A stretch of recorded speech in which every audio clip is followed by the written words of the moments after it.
Hello friends, આજે આપણે બનાવીશું નમક પારા અને એ પણ આપણે આજે મેથી ફ્લેવરના બનાવીશું। તો ચલો બનાવવાની શરૂઆત કરીએ। એના માટે આપણે સૌથી પહેલાં એક પેનમાં 1 ટીપરી તેલ લઈશું, એમાં જીરું, હિંગ અને હળદર ઉમેરીશું। ત્યારબાદ એમાં 1 ચમચી તલ ઉમેરી એને સાંતળી લઈશું। તલ ચટકવા લાગે એટલે અંદર આપણે અડધો કપ મેથી ઉમેરીશું।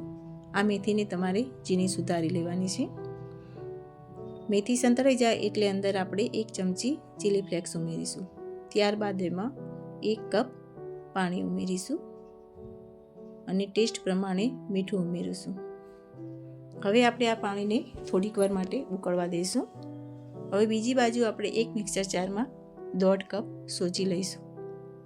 આ સોજી આપણી મોટી છે એટલે આપણે એનો પાવડર કરવાનો છે। તો આપણો પાવડર તૈયાર છે। હવે આપણે એને એક બાઉલમાં નીકાળી દઈશું અને આપણે જે મેથીવાળું પાણી ઉકાળ્યું હતું એ ઉમેરીશું અને એનો લોટ બાંધી દઈશું।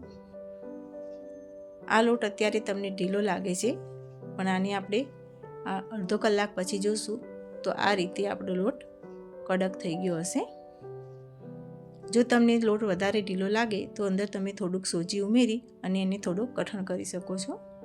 ત્યાર પછી આપણે અંદર 1 ચમચી તેલ ઉમેરી અને હાથેથી આ રીતે લોટને મસળી લેવાનો છે। આપણો લોટ સરસ તૈયાર થઈ ગયો છે।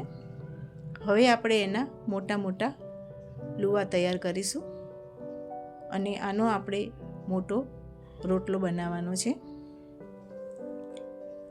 આનું મોટી રોટલી વણી લઈશું આપણે અને આની થિકનેસ આપણે રોટલી જેટલી જ રાખવાની છે।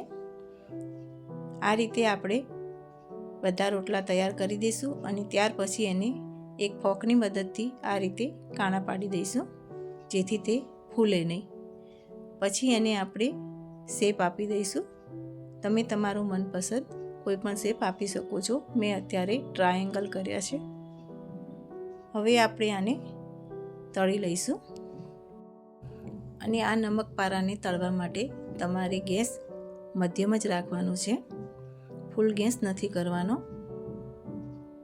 અને આપણે બધા નમક પારા ગોલ્ડન થાય ત્યાં સુધી રાખવાના છે। ગોલ્ડન થાય એટલે આપણે એને કાઢી લઈશું।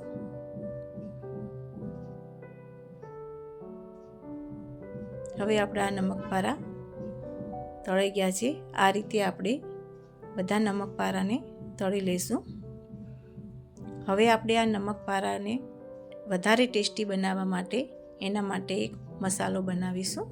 તેના માટે આપણે એક વાટકીમાં 1 ચમચી કાશ્મીરી મરચું અને અડધી ચમચી સંચળ પાવડર ઉમેરીશું।